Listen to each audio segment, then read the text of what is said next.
Bonjour à toutes et à tous. Nous sommes très heureux de vous retrouver pour partager ensemble un nouvel épisode d'Ensemble c'est mieux, votre rendez-vous sur France 3 Centre Val de Loire. Et voici tout de suite le programme en images. Puis pas question de se dérober, non, avec l'invité d'Émilie, une jeune créatrice orléanaise primée à l'international pour sa robe en matériaux recyclés.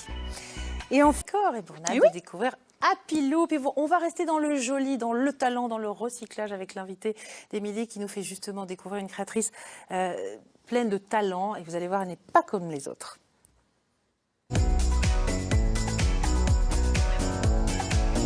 Alors oui, si on parle de vêtements fabriqués avec des produits recyclés, j'imagine votre grimace, encore de vieille guenille. Oui, ben alors là, attendez, vous allez être complètement scotché. Moi, je l'ai été. Si elle est là en plateau, c'est vraiment parce que j'ai été impressionnée par les photos. Vous allez l'être par les modèles qui sont ici en plateau. Ce qu'elle crée, ce sont des joyaux. Et elle a un nom qui ressemble justement à joyaux. Elle s'appelle Joyer, Fabienne Joyer. Bonjour. Bonjour. D'abord, bravo parce que vous avez reçu un prix pour cette robe bleue que l'on voit ici. Un prix à l'international. C'était en septembre dernier. Qu'est-ce qui s'est passé en Chine ? Le projet a été défendu, alors pas par moi parce que je ne suis pas allée jusqu'en Chine, mais par une dame qui m'a représentée, qui a représenté la robe. Et j'ai eu le plaisir d'avoir la troisième. Cette femme française qui défend le ministère des Femmes là-bas en Chine. Voilà, tout à fait, ministère des Femmes en Chine. Et donc sur ce concours qui est sur l'innovation et sur la route de la soie. Il y a eu 3 Françaises donc de primées et qui étaient là, 3 Françaises, et les 3 Françaises ont été primées. Donc c'est dans la catégorie vert, on est dans le recyclage. Dans la vie verte, voilà, tout à fait. J'avoue que j'ai encore regardé les autres primées et bon, j'ai encore du mal à... Ça, c'est la modestie de Fabienne qui parle. Là. Ouais. Exactement. Voilà. Non, quelle est l'histoire de cette robe Maclor. Quelle est l'histoire de cette robe que l'on voit ici, qui donc est partie en Chine, qui a été primée, on le rappelle? Voilà, tout à fait. Elle a déjà eu une première représentation donc avec cette jeune chanteuse dans les Bouches-du-Rhône. C'est sa tenue de scène.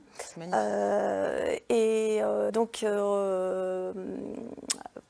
Vous recyclez avec ça tout un tas. Il y a comme un esprit, évidemment, pas, quand on voit du métal, on pense forcément à Paco Rabanne. Oui, tout à fait. Avec l'autre robe qui est en plateau, voilà. Qui est votre première création d'ailleurs. C'est la toute première. L'autre robe. L'histoire de votre collection, elle commence d'abord avec des bijoux.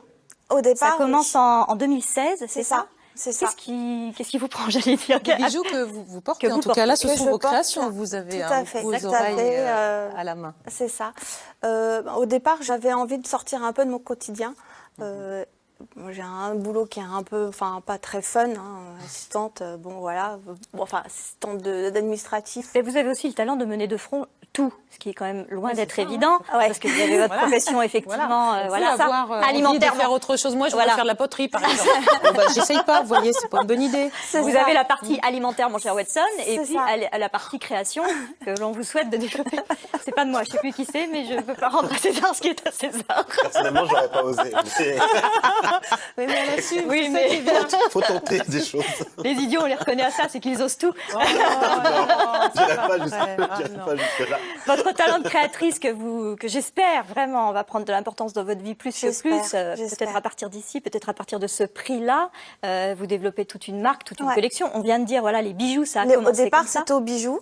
Ensuite, j'ai commencé avec des accessoires de mode et puis un peu de décoration aussi, comme les fleurs, etc. Bon, il y a ou même des sacs aussi qui étaient faits en tirette de canette, enfin des choses comme ça. Et puis, j'ai pas été forcément assez... on va dire, remarquée et un peu trop confondue avec les loisirs créatifs. Donc, je me suis dit qu'il fallait quelque chose qui me sorte du lot. C'est ça, d'où la robe bleue extraordinaire. Alors, j'ai commencé par la première. Qui est tout en sequin. Moi, Voilà. j'ai une petite question, parce que ça m'a pris quand même. Je ne sais pas si nos amis téléspectateurs qui nous regardent en ce moment captent ce que c'est, en quoi c'est fait. Est-ce que vous pouvez nous expliquer? C'est que de la capsule de café. Voilà. Uniquement. Voilà. Et regardez la splendeur le de résultat cette photo. Capsule, mais vous les trouvez où, ces capsules? Vous allez faire les poubelles? Non, du tout. C'est mon réseau. Uniquement mon réseau. En fait, à force de faire des salons, des choses comme ça, j'essaye de discuter avec les personnes qui sont toujours un petit peu... qui s'interrogent sur celle-ci en demandant quelle matière c'est fait. Et de fil en aiguille, je finis par leur demander. D'ailleurs, dans la récup, vous récupérez des trucs absolument incroyable. Oui. Là, on est dans les capsules. Oui. Mais n'importe quoi, des câbles dans des moteurs, des choses Oui, aussi. si, vous savez, dans les moteurs électriques, vous avez, ils sont faits avec il y a du fil de cuivre. Oui. Ça, Donc, c'est beau, hein. je démonte enfin, c'est pas moi, c'est mon petit frère qui démonte les moteurs et je fais des bobines avec et après, je m'en sers aussi pour faire des choses comme ça. J'utilise les vieux vinyles. Alors, oui, aux grandes dames de certaines personnes, Des attention. collectionneurs, on est d'accord. On est d'accord que les vinyles que j'utilise ne sont plus du tout. Ouais, ils sont pas collectionnés, Voilà. ou en Non, tout cas, voilà. pas d'intérêt. Les films de cassettes vidéo, audio, ou des choses comme. Oui, aussi, on peut faire plein de choses avec. incroyable. Oui, les bandes en fait que Oui, l'on tout à fait. que l'on peut arracher. Absolument. En Voilà. tout cas, toute la famille joue Incroyable. son petit rôle parce que vous parliez de votre petit frère tout à l'heure et je sais que celle qui portait la robe tout C'était à ma l'heure, sœur. c'était votre sœur. Donc c'est Et vraiment chanteuse familial aussi, hein, et qu'on salue bien C'est évidemment, ça. qui porte cette robe à merveille. Oui. Est-ce qu'il y a une boutique, un endroit où C'est on peut ça, on venir attendrait acheter ça. Dites-nous. Alors, Ou louer. Ou louer. On peut me contacter Intéressé, C'est- Emilia. sur ma boîte mail. Après, j'ai le site qui est en construction, Babiji Designer, qui est en construction. J'ai une page Facebook qui est assez active aussi. Je suis sur Instagram. On peut m'en retrouver sur certains salons ou notamment au marché de Noël, par exemple à Orléans du vin. Mais l'atelier boutique, peut-être qu'il faut suivre ça. Ça viendrait peut-être. Ça va venir. Alors, C'est tout ce qu'on vous Vous allez revenir. pour je nous en donne parler. aussi des cours sur dans une boutique à Saint-Jean-de-Bray, à Atelier Ma Pose Couture. Enfin, voilà, des petites choses comme ça. Alors, on peut suivre tout ça. On va garder contact parce que j'ai un mariage l'an prochain. Donc, voilà. Et si vous voulez prendre contact avec Fabienne Joyer, direction les sites internet. Il y a une page Facebook, un site web qui porte son nom, enfin le nom de la collection, Babiji Designer. Merci beaucoup, Fabienne Joyer, d'être venue nous voir. On va garder les robes, hein, je suis désolée, mais c'était le deal, hein, voilà. Et puis, on va retrouver notre amie Héloïse Happy Loop, je vais y arriver. Est-ce que vous connaissez? Moi, pas en tout cas, et j'aimerais bien que Héloïse nous explique ce que c'est ce concept. Elle est au pôle R de Neuville-le-Roi, en Indre-et-Loire.